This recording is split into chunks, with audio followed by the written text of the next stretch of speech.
Live from KSAT 12, the News at Noon starts right now. Well, the push for transparency continues. The Department of Public Safety fighting to keep the records tied to the Robb Elementary School shooting under wraps.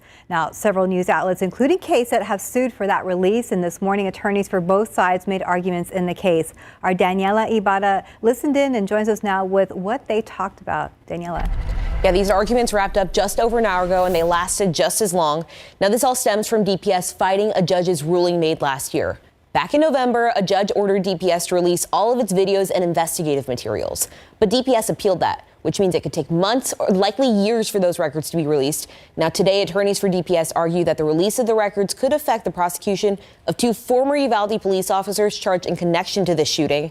Their attorneys say Uvalde District Attorney Christina Mitchell believes records released by other agencies have already interfered with possible testimony on what happened that day. Laura Prather, the attorney representing the media outlets, says the records should be handed over because DPS has already finished its investigation.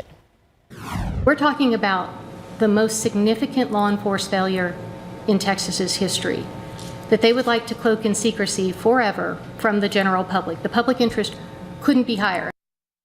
Three judges, all Governor Greg Abbott appointees, listened to the arguments made this morning. They asked several questions, including if DPS would release the records once the criminal cases are over.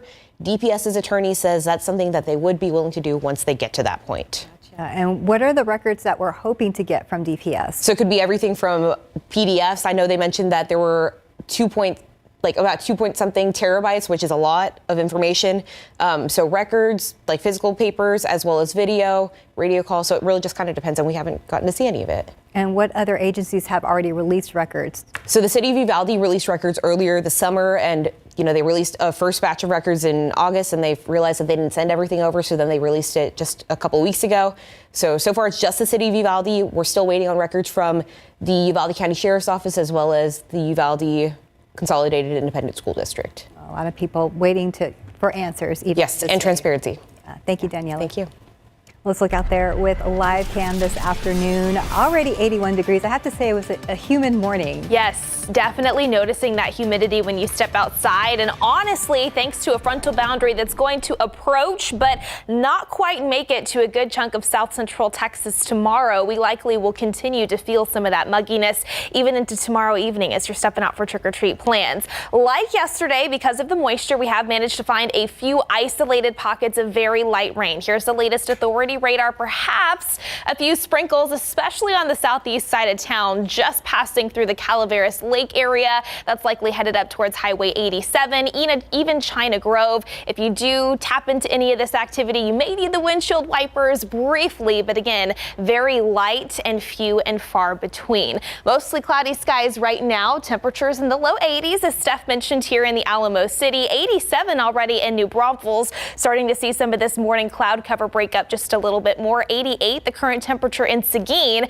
Check out the hill country though. Places like Bernie as well as Kerrville still holding in the 70s as we get ready to kickstart this Wednesday afternoon. Also, like yesterday, I do think this cloud cover will continue to break up a touch more into the afternoon. More peaks of sunshine helping high temperatures climb into the upper 80s. Right now we've got a forecast high right around 89. The record for the day is 90 degrees that was set back in 1947. So near record warmth expected this afternoon. And it also will still be a bit breezy. Winds generally sustained out of the south-southeast at about 10 to 20 miles per hour. Now, I mentioned that cool front that's going to try to approach parts of south central Texas, especially tomorrow morning. As it does so, it's possible we see a few spotty showers to a stray storm develop into Thursday morning. But then notice your rain chance trend here coming down by trick-or-treat time into tomorrow evening. So that's good news. I'm going to get you an hour-by-hour check at your trick-or-treat forecast coming up a little bit later on. Thank you, Mia. Well, new details this noon in a deadly shooting investigation. Police now say the trouble started after a fight at a fiesta event. Now, police arrested 19-year-old Muslim Ter Abdelrida, and they charged him with murder. Now, this was in connection with the shooting that happened back in April in the downtown area. Police tell us that two groups of people got into a fight at a fiesta event. Now, later that night, the groups ran into each other again, and this time, officers tell us that the bullets just started flying. Officers were able to identify the suspect using cell phone video that someone took at the scene just before that shooting. Now, 2 area students are in jail accused of taking a gun to school, an event. Schertz police say this happened around 6:30 last night at Clemens High School. That's where officers found a gun in a backpack that a student was carrying that gun. That was also reported stolen. Now, officers arrested both teenagers. Both are also facing charges. No one was hurt, and we are told there is no active threat from that. A tip from a parent is what led officers to those suspects. Well, the Kendall County Sheriff's Office says emergency crews worked a multi-fatality crash overnight just west of Boerne. This happened around 11 last night along Highway 46 near Diamond Ridge. Now, deputies along with Texas DPS troopers responded to the crash, which shut down the roads in that area for several hours overnight. DPS officials telling us that a pickup traveling west collided head-on with a car traveling east. All 3 people in that car died at the scene. The sheriff's office reporting that the roadway has been reopened. However, troopers and deputies will be back at the scene during daylight hours to continue this investigation. The Texas House District 121 race is heating up today. Both candidates are holding events. So this afternoon, Republican Mark LaHood will be at a campaign stop with Governor Greg Abbott. The governor is set to deliver remarks at the Angry Elephant. Now, meantime, Democratic candidate Laurel Jordan Swift will be at the Brook Hollow Library with an event of her own. Representatives Steve Allison and Senator Jose Menendez are both set to speak. We have a wrap-up of both events later in our newscast. Well, San Antonio family remembering their loved one as his murder remains unsolved, how they're celebrating his life. And it is Halloween season, and we are seeing more people turning to do-it-yourself options to make their costumes stand out. A look at how a local woman put her crafty skills to use. Well, Halloween already tomorrow, and the costumes are getting really creative. So look at this do-it-yourself creation, a San Antonio native all dressed up like HEB tortillas. Sarah Bauman even made some accessories. So check out that queso tub in her hand. So she tells us that the tortillas are made of cardboard and painted fabric. And for a queso, she repurposed an ice cream container. Very cute. Well, we totally love seeing your creations, and we have already gotten so many on KSAT Connect here. So keep them coming in. And here's a couple that we've seen so far. I know earlier we had there it is. We have a little kitty with a Halloween hoodie on, like a little jack-o'-lantern, super cute. And we have one more to show you. Oh, okay. Well, we have a lot. There you go. Oh, okay. Yes. Oh, success at the movie theaters, of course. Deadpool with all the different Deadpools. So you can see there's a female Deadpool little character in the back. Very cute. So yes, please keep your pictures coming in. We love to share them here on KSAT. And looking out there with a live cam, I know we're expecting some rain tomorrow, just hopefully not around trick-or-treating time. Exactly. Better chances throughout the first half of our Thursday and then tapering off into Thursday evening, which is good news. At least we do have some rain chances to talk about compared to the last several weeks where we've been dry here in San Antonio. The aquifer is up about a tenth of a foot this Wednesday at 626.6. Also in today's pollen count, even despite some dampness in the mornings thanks to a little bit of drizzle. Molds remain low. Ragweed is also present, but it is low as well at 10. We will have a full check at that Halloween forecast coming right up after the break.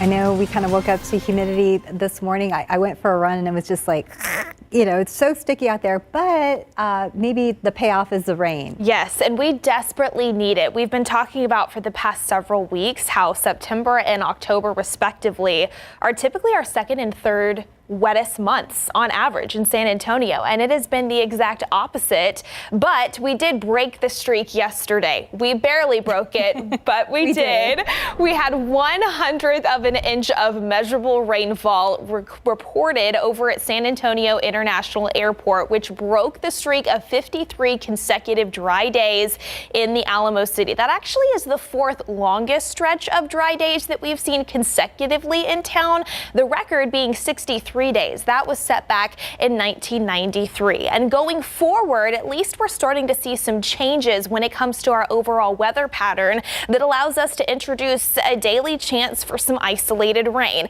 A 20% chance mainly over the next couple of hours. I think like yesterday, the afternoon is going to be a bit drier, especially after some of this morning cloud cover continues to break up. A 30% potential in store for your Halloween, mainly throughout the first half of the day tomorrow. Another 30% chance into Friday, but still the isolated chances continue even into next week as well, with hopes for potentially even a stronger and more noticeable cold front to work in early next week too. So let's go ahead and talk all about it. I do want to start off though with the setup heading into Halloween tomorrow. Take a look at temperatures across the United States. A very different story for the eastern half of the lower 48 compared to the western half. While we're sitting at 81 degrees right now in the Alamo City, check out parts of the Rockies in the 30s and even the 40s behind a cold frontal boundary that's pushing across the Central Plains at this moment. Along that boundary and just behind it, some scattered thunderstorms already starting to get up and running. It's possible,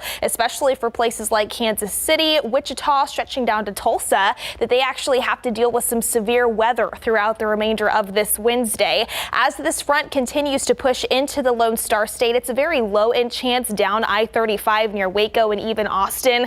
By the way, we are not expecting severe thunderstorms here in South Central Texas, but I do want to show you what we will be monitoring over the next 24 hours. So that frontal boundary is going to continue to work its way farther off to the south as well as the east. Notice by tomorrow morning, this is ahead of lunchtime. We could start to see some spotty rain, a few showers, maybe even an isolated thunderstorm develop as it starts to push into the hill country.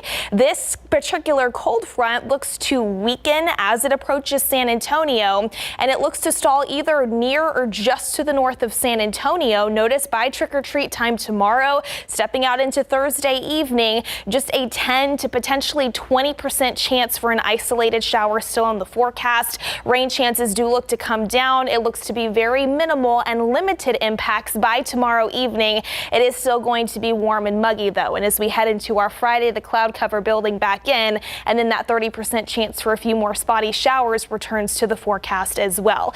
Here's a look at high temperatures expected for your Halloween tomorrow. Again, still above average for this time of year in San Antonio. Right now we've got a forecast high pointed right around 84, but it's possible up into the hill country for places like Kerrville, Fredericksburg, Rock Springs. Afternoon high temperatures may struggle to climb out of the 70s, but here in town we are expecting again those warm and muggy conditions tomorrow evening. Low 80s by 6 p.m., 8 p.m. Eventually we'll start to see those thermometers fall into the 70s later on tomorrow night. In the meantime though, this is what we're dealing with across the San Antonio area right now. 84 in Converse, it's 82 off to our south at Stinson, 85 in Floresville, 88 already in New Braunfels. This afternoon we'll start to see more sunshine take back over into the afternoon. Still some passing clouds. We'll call it partly cloudy. 89 degrees expected, near record warmth for that high temperature. Still 80s into the upcoming weekend as daylight saving time ends and we get ready to flip those clocks back an hour into early Sunday morning. Notice stuff into early next week. We are expecting a more notable cold front to push into the region. We're going to talk about that setup and what we'll be looking forward to over the next couple of days coming up in the next half hour. Thank you, Mia. Well, the construction on Lower Broadway that has caused month-long road closures and reroutes is finally complete. Our Sarah Costa spoke with some people in the neighborhood and businesses about what this means to them and the area in the future. Oh, it's amazing. I'm just so glad that it's finally finished. Residents that live along the Lower Broadway corridor breathing a sigh of relief now that the almost year-long construction project on Lower Broadway from Roy Smith Street near the 281 and 37 interchange headed downtown towards Travis and East Houston Street is finally complete, opening up this week. Lower Broadway has been under construction since January and now has new bike racks, trash cans, and other pedestrian-friendly amenities. That's one thing I look for when I move someplace. I like living in the city because I am a walk person. I always walk the Riverwalk. I like to walk. It's only a mile downtown. We are at the intersection of Jones and Broadway. It's kind of in the heart of this lower Broadway corridor project where we're seeing those improvements outside of just that road work, like the new crosswalks, the landscaping, the wider sidewalks, the lighting, and even limestone benches. Residents in the area like Rick Gonzalez and Mara Eck, who walk to the dog park in Maverick Park daily, say the construction has been a real pain and are happy it's done. It's been blocking up traffic. Businesses haven't been able to be open. Parking was terrible. There was a lot of things happening here, but it had to be done. Having to manipulate around all the construction site vehicles and things like that hasn't been fun. And those really benefiting from the completion of the project, the several businesses in the area. We're able to connect with the neighbors all around us. Audrey Osborne is the manager of NOLA Brunch and Beignets. She says the parking and closure of parts of Broadway has been tough since they opened 6 months ago. But now she says they are seeing a lot more customers and believe this area has a bright future, acting as an extension of all the success the Pearl has seen as a corridor towards downtown. We already get folks from the Pearl because they have that little restaurant eatery over there and different things to do, crystal shops and whatnot. And then we even have the Make Ready down that way and little shops over there. So people, they go and they visit around the area and then they come and they join us. So it's really cool. So this is just like a bigger extension of that. Sarah Costa, KSAT 12 News. A local family still fighting for justice after a loved one was killed. How they're honoring his memory.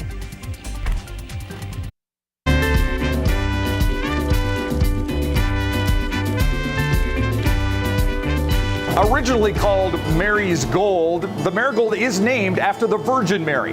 But in Mexico, it's called cempasúchil, the flower of the dead. Placed on graves and used to decorate altars during the Day of the Dead, it's believed the flower's vibrant colors and strong scent can lure souls back to the living.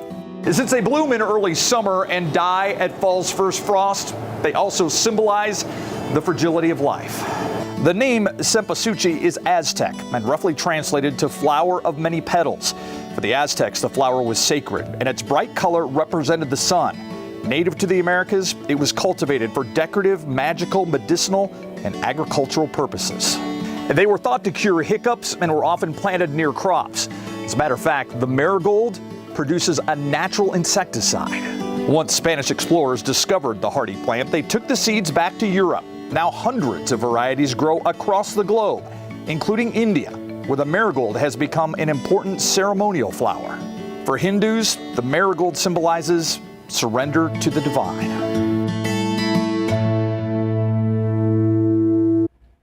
Well, if you missed Muertos Fest this past weekend, we are going to air a special broadcast of the event tonight at 7. You can find it right here on KSAT and all of our streaming platforms, including KSAT Plus and KSAT.com. And the special does mean you'll have to catch some ABC programming at a later time. So the Golden Bachelorette will air early Thursday morning at 1 a.m. and Abbott Elementary will air early Friday morning at 1 a.m. Well, one San Antonio family bringing life back to their loved one's unsolved murder case. 22-year-old Troy Lee was a street pastor, a son, and more importantly, a father. The family tells our Japhanie Gray as they celebrate his life after death, they are raising awareness about their need for justice. This beautiful 3-year-old girl that you see right here is Troy Sapphire. She wakes up in the morning and doesn't calm down until her eyes close. And when she closes her eyes at night, she can only dream of the man her father was, a young man who she never met, but is named after in his honor. That man was 22-year-old street pastor Troy Demetrius Lee. She definitely knows her father. She knows him in spirit, and she sees him and she hears about him from us all the time. On June 28, 2021, a few months before his daughter was born, San Antonio police found Troy stabbed multiple times in his back and abdomen near a bus stop on Ingram Road. He died on his way to the hospital, leaving a tremendous hole in the hearts of the ones who loved him the most. We find comfort in that, knowing that he is our angel now. Before, he was always speaking the word and speaking positivity towards everybody. He would always send us messages, hey, stay positive. things will get better. Words of encouragement the family repeats over and over to themselves, now more than ever, as Troy's case has gone unsolved. That's the sad thing, is that we don't know who could have done it. For Dia de los Muertos, Troy is now part of an ofrenda set up at the San Jose Mission. He's now with our loved ones who have passed before him, but he was way too young to go. He had a whole life ahead of him. He had children that he needed to raise and is not here for them. The family says they want people to feel the love of Troy's spirit as it continues to love and watch over all of them. At the same time, they want a story to encourage anyone to come forward on their mission for justice. Somebody killed Troy, and that somebody is still out there and can potentially hurt somebody else.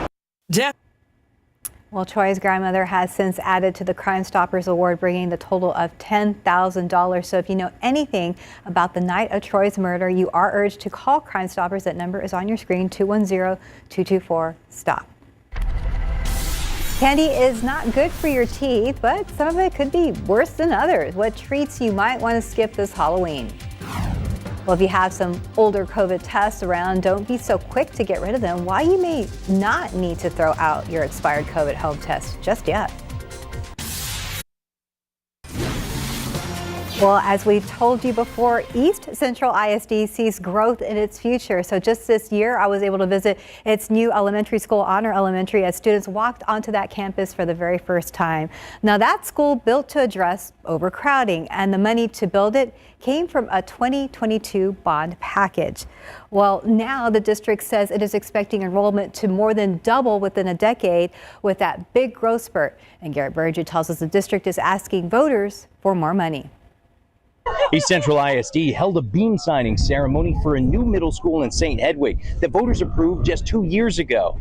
But the district is back on the ballot this year, asking for more. Sprawling across much of southeastern Bexar County, East Central ISD has lots of empty space, though less than it used to. It used to all just be farmland out here, and now there's a lot of housing. A lot of it, brand new houses going up. And the future is likely to hold even more of those homes. A firm hired by the district, population and survey analysts, estimates there will be more than 44,000 additional occupancies in the area between last fall and October 2033. East Central ISD has already been growing, though not like what PASA projects for the next 9 years, when the district's enrollment is expected to more than double. East Central says it's already feeling the squeeze. So overcrowded. Number one, right off the top of the bat. East Central ISD is asking voters to approve $360 million worth of bond projects and approve the tax rate its board adopted for this year. The 4 propositions include money for higher teacher salaries, 3 new schools, a new gym, renovations to the agriculture facility, land purchases, fixing up Hornet Stadium, and updating other athletic facilities. The buildings that are on this 2024 bond should be enough to accommodate the 25,000 students you're expecting. That's what we're hoping, yeah. The district says the props would cost the average homeowner $378 in taxes per year. If the community says, no, we don't like this proposition, or we don't like all 4 propositions, we would just have to go back to the drawing board. Garrett Berger, KSAT 12 News. Let's look out there with a live cam. I'm probably not going to get that nice, cool Halloween we did last year. We're already at 81 degrees today. And that's a great comparison to make, Steph. Last year, our high temperature was 61 degrees on Halloween. We had that strong cold front that moved in just a couple of days before Halloween. This year, it is looking to be a different story. Warmer than average with highs still in the mid 80s and the chance, especially in the morning, to find a few spotty showers to a stray storm. No storms out there right now on authority radar. In fact, the vast majority of south central Texas is quiet, including up in the hill country and especially west of I-35. But you can see we are still dealing with a few pockets of sprinkles, some very light rain, especially up near Schertz, Garden Ridge, even Hollywood Park. That's stretching over to Stone Oak and Timberwood Park, and a few more sprinkles possible, especially in Wilson County near Floresville, Stockdale, as well as Lavernia. I think generally into this afternoon as we start to see this morning cloud cover break up a bit more more and a few more peaks of sunshine return, rain chances will come down even more so. Let's take a look at temperatures across the area. Already almost at 90 degrees out east in Gonzales. It's 83 in Pleasanton this lunchtime hour. Still holding on to the upper 70s, especially up into Rock Springs over there in Edwards County. Here in San Antonio, we've got a forecast high point at around 89 by about 4 to 5 p.m. That would be 1 degree shy of the existing record high for the day of 90 degrees that was set back in 1947. So we will be challenging records yet again later on today. Again, into Halloween, some spotty rain will be possible early on as we see a cool front approach the area and then stall. So still muggy into the evening with just a stray shower possible by the time you're stepping out for trick-or-treat plans. We are still looking at the potential for a stronger cold front to arrive early next week, especially by late Monday and into early Tuesday. That could bring a more fall-like feel back into south central Texas. We'll time that out and get you those latest details coming up in just a few. Thank you, Mia. Well, now to a recall alert that's growing. The Food and Drug Administration has expanded a recall of Dynacare brand baby powder. The recall expansion is due to recent tests that indicate the possible risk of asbestos. The FDA says recall is now affecting products in 35 states, up from just 12 states in September. The list of states does include Texas. The company says it has stopped the distribution of the products and is investigating to determine what caused the contamination of the talc. Well, if you have some COVID tests at home that are expiring soon, hold off on throwing them out. The Food and Drug Administration encouraging people now to check its website for extensions before possibly throwing away perfectly good tests as they're near their expiration dates. So the latest round of free test orders has been going on for only a month, but some people have reported some tests are nearing their expiration date. So this is the 7th round of free rapid antigen tests from the federal government. The FDA says the expiration date is the date through which the test is expected to perform as accurately as when manufactured. Maricopa County, Arizona, is quickly becoming a place to watch this election season. In fact, the swing county could be one that determines whether Democrat Kamala Harris or Republican Donald Trump will be the next U.S. president. Part of that reason, how long it takes the county to tally ballots. Now, voters, campaigns, and people around the world sometimes must wait more than a week to learn who won the county. And this year, election officials warn it could take as long as 13 days to tabulate all of the ballots in Maricopa. So why does it take so long? Well, the county has more residents than many U.S. states, and races are often very close. Well, investigators are releasing new details about the arson attacks on ballot drop boxes in Washington and Oregon. ABC's Rena Roy reports that the devices used had writing on them that said "Free Gaza" and "Free Palestine."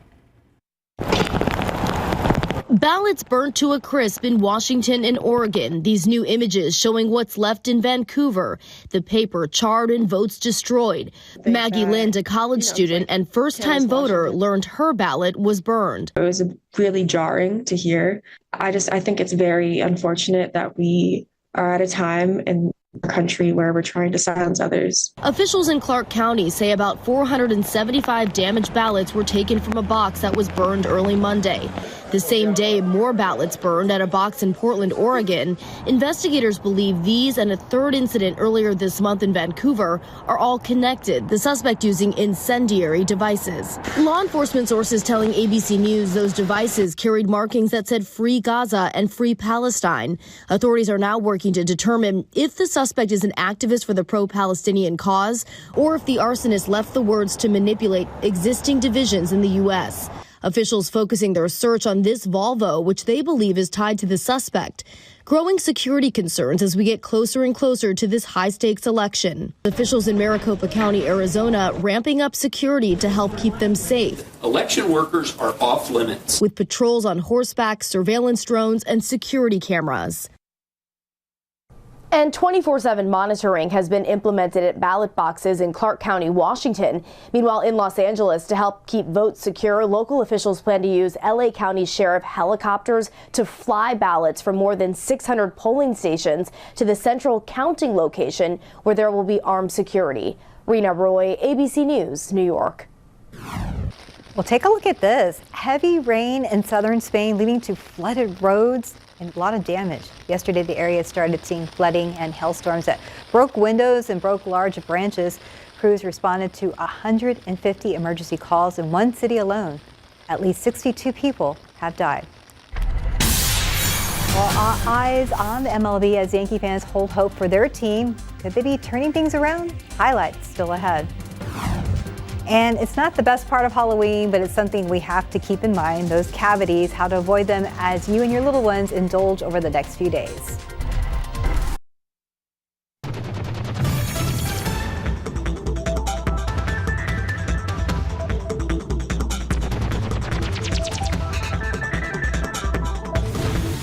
Well, it's this time of year, it seems that candy is everywhere, and you can expect the sweets to linger around the office for a while as well. So San Antonio area dentist reminds us that we can indulge and let the kids enjoy it too, but there are candies that he cautions you to go ahead and skip over. Our Patty Santos tells us what they are. Remember, anything you eat can give you cavities. Everybody's mouth has a bacteria in their mouth, and that bacteria is what causes cavities. That happens whenever your mouth is acidic. So anytime you snack or eat anything that's not water, your mouth will become acidic for a period of time. In preparation for Halloween, we asked dentist Derek Cantu to rate the candy from worst to less damaging when it comes to causing cavities. Candies to avoid are going to be the sticky candies, fruit snacks, Starburst, Skittles. The reason is because these types of candies get stuck in the grooves and in between your teeth, and so they stay around a lot longer. And right next to that, the sour candies, the reason they're sour is because they're really acidic, and that acidity can break down the enamel of your teeth and start causing tooth decay in that form. Believe it or not, a better option is chocolate. A better choice would be the mini snack pretzels. There's mini snack pretzels and crackers that you can get, and chocolate. What's best is going to be sugar-free gum and dark chocolate. Dark chocolate has antioxidants that prevent the bacteria from attaching to the teeth. Cantu lets his kids indulge on Halloween night, but after a few hours, he tells them, before we go to bed, drink some water to rinse all the sticky candy off, brush and floss our teeth. Patty Santos, KSAT 12 News. Well, how long does it take to get rid of that acidity? If you don't brush your teeth, well, doctors say that can vary. Something to think about when you're out trick-or-treating. Let's look out there with a live cam. Yeah, speaking of that, hopefully those showers will just hold off tomorrow. Yeah, I think the better chance is going to be in the morning, which actually works out kind of best of both worlds. We need the rain. We'll take the rain chance, and then things starting to quiet down, especially if you're stepping out for trick-or-treating tomorrow evening. Still can't completely rule out a stray shower, but again, impacts are looking to be pretty minimal. Today, near record warmth again this afternoon, and if it feels like we've been talking about that for a while this month, we certainly have been. In fact, so far, the average temperature for the month of October, 78.3, which means this likely, by the time all is said and done tomorrow, will be the hottest October on record here in the Alamo City, with those records dating back to the 1880s. We will have another full check at that forecast and the potential for cooler weather to move in right after this. So I know some changes started this week with rain. We were all happy to see a little change, and maybe that'll lead to something else later. Exactly. Some cooler fall-like weather finally. We had a little taste of fall a couple of weeks ago. We had one morning where our temperatures managed to drop down into the 50s here in San Antonio. And since then, especially over the past couple of days, as you mentioned earlier, the humidity has really been streaming back in. It has not felt like fall out there the past couple of mornings. We'll talk about it because, yes, cooler weather does look to move in early next week. I do want to get you another look at Halloween, though. That, of course, is the focus over the next 24 to 36 hours this year. Going to feel a lot different than what we saw last year. We had a high temperature of 61 degrees in San Antonio because of that cold front that we had move in a few days beforehand. This year, at least 20 degrees warmer than that. Right now, we have a forecast high around 84 in San Antonio. A 30% chance for a few spotty showers to a stray storm early, and then after lunchtime, and especially by late Thursday afternoon and into the evening, those rain chances do look to come down just a bit more, just in time for trick-or-treating. All right, so let's talk about it when it comes to your future cast. This is today into this afternoon, very similar to what we saw yesterday. This morning, cloud cover breaking up, a little bit more sunshine returning, rain chances only at about a 10% 30% later on this afternoon. By tomorrow morning, by 10 to 11 a.m., eyes will turn up to the northwest across portions of the hill country near Fredericksburg, Kerrville, over to Rock Springs, Lakey, even Bandera, for that weak frontal boundary is going to start to approach the Alamo City. This front looks to weaken and then eventually stall near the San Antonio area by tomorrow afternoon and into the evening. Rain chances come down as a result, just a 10 to 20% chance by 7, 8, 9 p.m. The vast majority of our area does look to stay dry for trick-or-treating tomorrow evening and even into late tomorrow night before we start to see another 30% chance for a few more spotty showers move back into Friday. So trick-or-treat weather tomorrow, just that stray shower possible. Coverage is expected to be pretty low. Temperatures will still be warm and humid, near 80 degrees. I think we'll start to see those temperatures fall into the 70s, especially after the sun goes down. Speaking of the sun going down, sunset tomorrow slated for about 6:48 p.m. in San Antonio, which means that it will be dark by 7:15.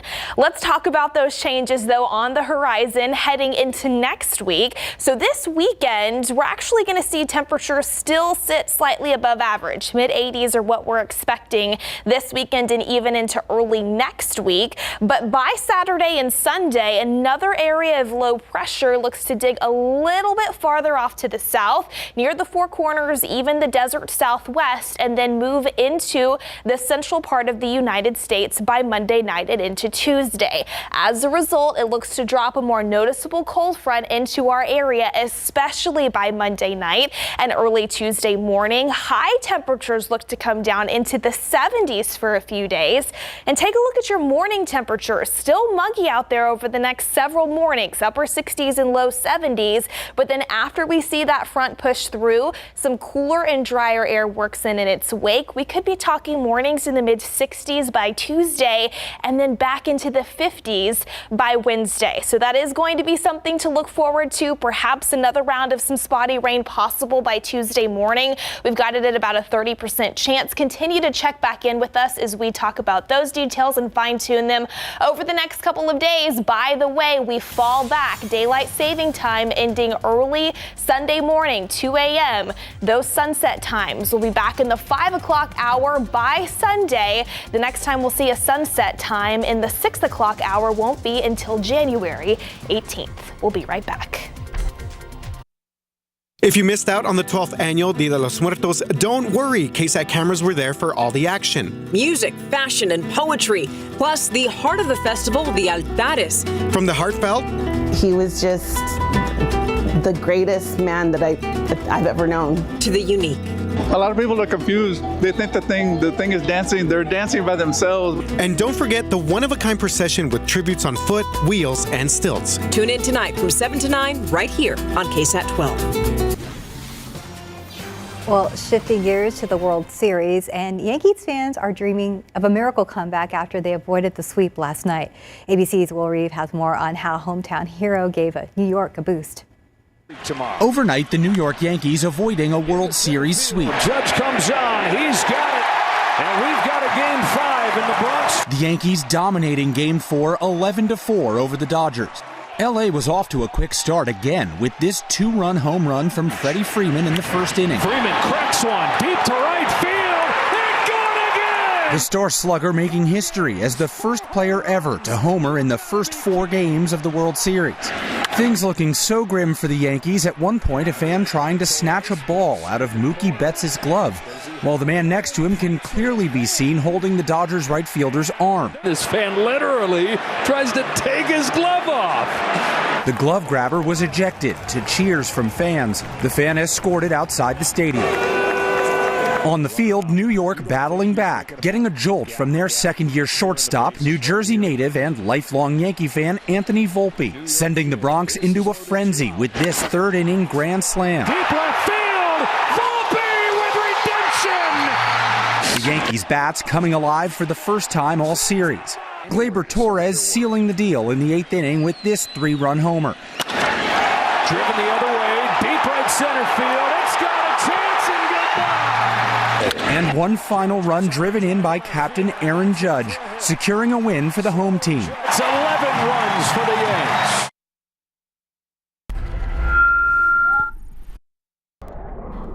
right, let's get you one final look at Authority radar as we approach the top of the 1 p.m. hour. Again, just a few sprinkles, pockets of very, very light rain pushing across mainly Wilson and Karnes County at this point. This activity is generally working in from the south and pushing farther up to the north. Coverage very, very low this afternoon. In fact, more sunshine is expected to return later today, helping high temperatures climb into the upper 80s and near that 90-degree mark here in San Antonio. So near the record of 90 set back in the 1940s. Then if you're stepping out for any Wednesday evening plans, 86 degrees expected by 7 p.m., upper 70s later on tonight. It still will be breezy over the next couple of hours. Winds sustained out of the south-southeast at about 10 to 20 miles per hour. A 30% chance for a few spotty showers to a stray storm mainly tomorrow morning throughout the first half of Halloween day and then into the evening. Those rain chances coming down, very limited and minimal impacts for trick-or-treaters, and then monitoring that more noticeable cold front into early next week. Wow, but what a difference from last Halloween to this. I mean, last year we had little sweaters. This year, not so much. Not so much. Really a little warm out there. All right. Well, thanks for joining us today. Have a good day.